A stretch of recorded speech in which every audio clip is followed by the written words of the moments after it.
If the New Testament was written by the apostles, is there any evidence the books can be dated to within the apostles' lifetime? And is there any evidence they were written by the people who they are credited to? We've already discussed the oral tradition of the New Testament, and that it can be reliable even up to the late dates of the Gospels. But are not some of these dates too late to have been written by the actual apostles? Well, first, we need to discuss why many historians date them so late. The main reason is based on a twofold argument. First, Mark is assumed to be the first Gospel, because it is the shortest.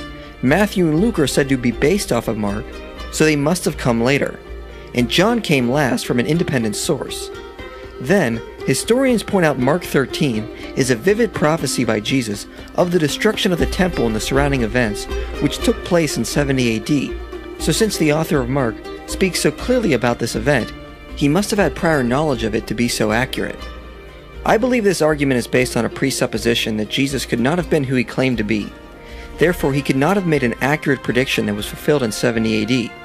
Therefore, we have to date the Gospels after 70 AD, since Jesus could not predict the future.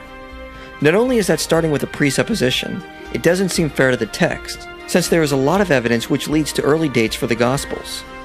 It could just be that Jesus was echoing the first destruction of the temple by Babylon, and even from a secular standpoint, atheist Maurice Casey argues extensively that Mark 13 should be dated to around 40 AD. Second, it is assumed Mark was first because it is the shortest.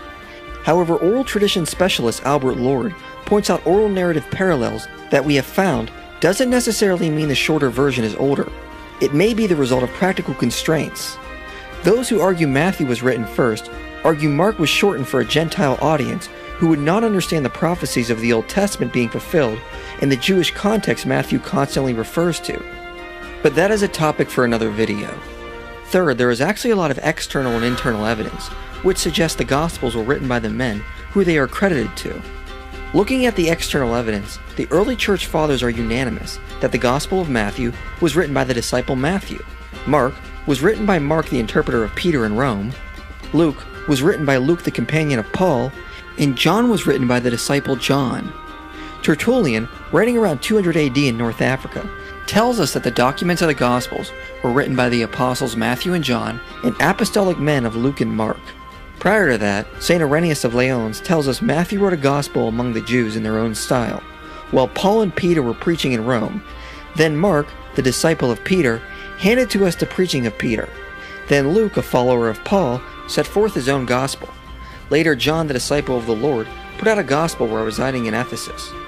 So Irenaeus tells us John wrote later than the other three, implying the first three were possibly written around the same time. Clement of Alexandria, writing in Egypt around the same time as Irenaeus, tells us the Gospels with the genealogies came first. Mark was done at request while Peter was preaching in Rome, and that John came last at the urging of friends. So we get the same idea that Irenaeus tells us, that the first three were written around the same time, and John came last. The Muratorian fragment, which dates to the middle of the 2nd century, is a list of an early canon. The first page was lost, however the second page starts with, "at which nevertheless he was present," and so he placed them in his narrative. The third book of the Gospel is that according to Luke, Luke the well-known physician.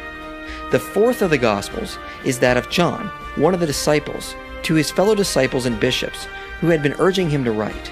So we are told Luke was third, John was last, and it starts with the same idea church fathers tell us, that Mark was present while Peter was preaching in Rome and wrote down what Peter taught, although the names on the first page are lost. Preserved in Eusebius' Ecclesiastical History is a quote from Papias of Hierapolis, written before 125 AD. This too the elder used to say, Mark, who had been Peter's interpreter, wrote down carefully but not in order all that he remembered of the Lord's sayings and doings, for he had not heard the Lord or had been one of his followers, but later, as I said, one of Peter's. Peter used to adapt his teachings to the occasion without making a systematic arrangement of the Lord's sayings, so that Mark was quite justified in writing down some things just as he had remembered them. For he had had one purpose only, to leave out nothing that he had heard, and to make no misstatement about it. He also says Matthew wrote the Logia in the Hebrew dialect. To whether Papias was referring to the Gospel of Matthew, or an older list of sayings of Jesus, sometimes referred to by scholars as Q, we do not know. Tim McGrew makes an excellent point regarding all this external evidence. If you plot all four church fathers on a map, you see we have wide attestation of the authors of the Gospels from all over the ancient world. This is the kind of testimony we dream of receiving with other ancient documents. When we have multiple authors in different regions all telling us the same general story, we have excellent evidence the Gospels were written by those who they are attributed to. On top of this, we have no other tradition or testimony which attributes authorship to anyone else. There is no competing tradition. Plus, if the Church Fathers just made up authors to attribute to the 4 Gospels, why is there not unanimous attestation to who wrote Hebrews? Hebrews is truly anonymous, and Church Fathers had to try to guess as to who the author was. If they made up the authors of the Gospels, why not do the same with Hebrews? And also, why not give all 4 Gospels prominent names? Surely they could have done better than Mark and Luke, who never met Jesus and were later disciples of the apostles. If you're just making it all up, why not pick 2 of the other disciples? It would have made the Gospels look better instead of attributing them to men who were never considered church founders or disciples of Jesus.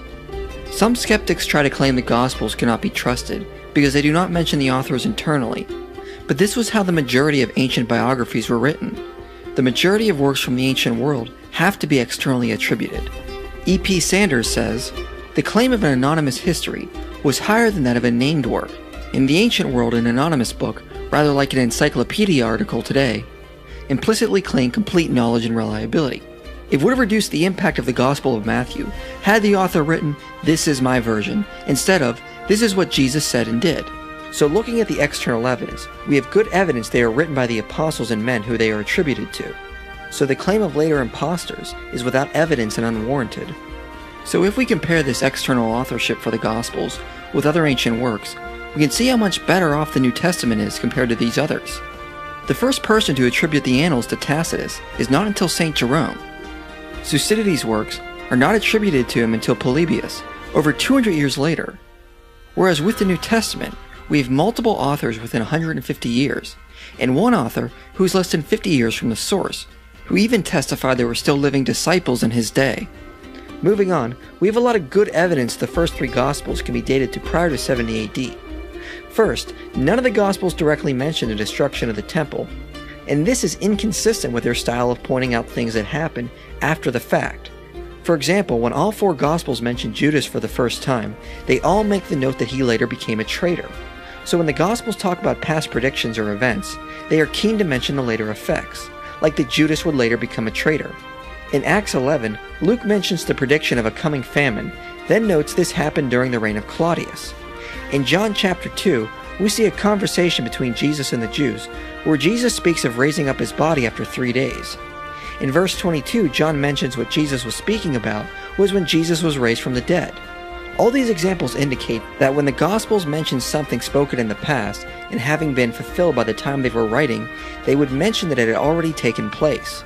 However, it is clear Jesus predicted the destruction of the temple as recorded in Matthew, Mark, and Luke. They simply mention that Jesus predicted this, yet do not indicate it has already happened. This seems inconsistent with their style of mentioning when something was fulfilled or later occurred by the time they wrote, especially with Matthew, who loved to mention Old Testament passages that were fulfilled in his lifetime. Second, the language of the Gospels and Acts indicates they were written in a pre-persecution time. In 64 AD, the first great Christian persecution began. Christians were fed to wild animals, burned alive, tortured, and crucified. Because of this, anti-Roman works like the Revelation of John and the forged Apocalypse of Peter were produced, which didn't paint Rome in a good light or speak well of their persecutors later in hell. Scholars note these works represent the anguish Christians were feeling during and after great persecutions, and the new anger they now had for the Roman persecutors. However, in the Gospels and Acts, we do not see the same attitude towards Rome. Luke often paints Romans in a good light, such as a Roman who rescued Paul from dying at the hands of Jews, and another later treating Paul kindly, as well as a Roman centurion who comes to Jesus for help. Mark portrayed a Roman centurion as one of the few at the cross who understood Jesus was the Son of God. Rome is never really made out to be the enemy in the Gospels or Acts, but the focus is more on the Jewish sects, who were persecuting them long before Rome started. Thus, this indicates an early dating for these documents. Third, external and internal evidence both indicate Matthew was writing to a Jewish audience. However, the destruction of the temple in 70 AD wiped out the large Jewish population and scattered the remaining. If Matthew was written after 70 AD, to whom was he writing? There lacked a centralized group his gospel would have been directed at. Furthermore, Matthew mentions details that would only matter to a Jewish population still centered in Jerusalem, such as the field Judas hanged himself in. John Wyndham says, some of the apologetic, like the account of the suicide of Judas and the account of the guard at the tomb, seems of no great theological significance, yet of particular interest to those who frequented Jerusalem. It makes more sense Matthew was writing a gospel for Jews in Judea prior to 70 AD. Fourth, in Jesus and the Eyewitnesses, Richard Bauckham cites evidence that many elements of Mark fit with a community prior to 70 AD. One aspect pointed out is the Gospels are filled with names, which represent an authoritative list of witnesses people could question to verify the Gospel accounts. However, in many places in the Synoptic Gospels, many key eyewitnesses are left anonymous. Scholars like Gerd Thiessen and Craig Evans point out key witnesses were left anonymous for their protection, since they still could have been prosecuted by the Jewish authorities. For example, in Mark, we are told someone cut off the ear of a soldier in trying to protect Jesus. And in retelling of the story, he is left anonymous for his protection, since if his name was told, the Jewish authorities, who still had power in Jerusalem, could arrest him for attacking a soldier.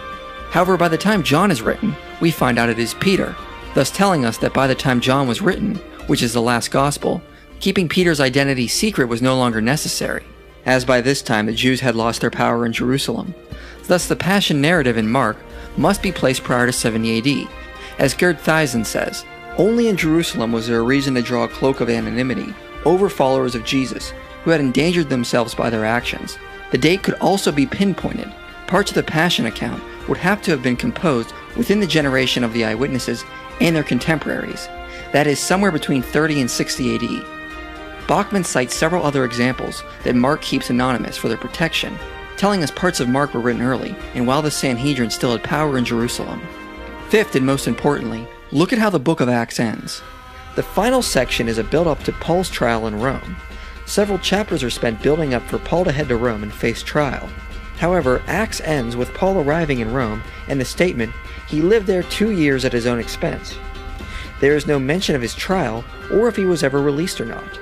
The climactic build just ends without a payoff. It is agreed Paul arrived in Rome in 60 AD based on the fact that Acts mentions a change in procurator from Felix to Festus, which dates to 59 AD. Acts records it was Festus that sent Paul for trial in Rome. Thus, if Acts ends 2 years later with Paul still waiting for trial in Rome, it would seem that is when Acts was completed. Otherwise, why would Luke build up to a climactic trial only to leave his readers guessing if Paul was released or not? Tradition teaches Paul was released at this time, so it would have been the perfect note to end on, and Paul was finally released and headed back out to preach the gospel once again, as the Lord instructed. So the likely possibility is that Acts was completed before the trial, which probably disappointed his readers, but is good historical data for us today. Luke also begins Acts by mentioning this is his second book. Therefore his gospel would have been written before Acts and before 62 AD. This would imply Mark was also written earlier, since Luke was mostly based off of Mark. Thus we have plenty of evidence that at least the first 3 Gospels and Acts were written before 70 AD and even before 62 AD. Therefore, from internal and external evidence, we can estimate when they were completed. Church Fathers tell us Mark was written in Rome and is the account of Peter's preaching. Emperor Claudius expelled the Jews from Rome in 49 AD, but the decree would have ended in 54 AD when Claudius died. This would have allowed Peter and Mark to go to Rome and preach. However, Peter probably didn't go to Rome right away, since Paul's letter to the Romans, which is dated to 56 AD, doesn't mention or greet Peter. Yet Paul greets dozens of others by name. It is unlikely he would have left Peter out. Thus Mark was most likely written after 56 AD, when Peter would have arrived, so probably between 57 and 60 AD. Luke mentions he gathered sources for his gospel in the first chapter, which most likely would have happened while Paul was in prison under Felix in Judea. This would have allowed Luke to acquire the sources for his Gospels by speaking and meeting with the early church. However, internal evidence indicates Luke relied heavily on Mark. Therefore, completion would not have happened until Paul and Luke arrived in Rome, where he could draw from Mark the account of Peter and his own sources to finalize a Gospel between 60 and 62 AD, as well as write Acts. Now, Eusebius cites a tradition that Peter went to Rome in the 40s under Claudius to deal with the heretic Simon Magnus. It is possible Mark was with him there, and Mark could have written as early as the 40s. This would tentatively move Luke back as well. However, neither of these are necessary and it lacks extensive data. Whether Matthew existed prior to Mark or is based off of Mark is debatable. Most scholars believe Matthew was based on Mark. However, from external evidence, there is a possibility Matthew was the first gospel written. Early church historian Eusebius places Matthew as early as 41 AD. However, other church fathers like Irenaeus seem to suggest a later date. Therefore, Matthew was probably written in Judea somewhere around the 50s and 60s in Aramaic, and was later translated in Greek.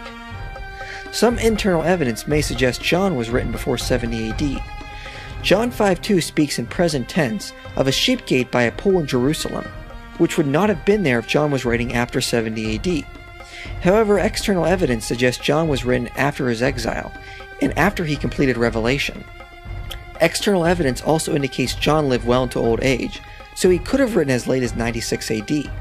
However, the Muratorian fragment says the disciple Andrew was with John when he wrote his Gospel, and it is unlikely Andrew would have also lived as long as John. Therefore, John could be dated anywhere between 66 and 96 AD. Church Father Papias, in his statement that Matthew wrote the Logia, may be referring to an early collection of Jesus' acts and statements, which scholars refer to as Q. If this document did exist, it would predate the Gospels, and the writing of it probably would have started during the ministry of Jesus. Matthew, being a tax collector, would not only have known Greek and Aramaic, but would also have access to papyrus for writing. However, there is no agreement on what Q would have contained, and there is not good evidence it even existed. Plus, a study of oral tradition shows it wasn't necessary. The dating of most of Paul's letters is not speculative, as there are generally agreed upon dates. However, we will discuss the other New Testament books in more detail in another series where we can look at each book individually. Generally speaking, though, there is plenty of evidence to date the Gospels and the rest of the New Testament books reasonably within the apostles' lifetimes, and there is no reason to doubt their authorship.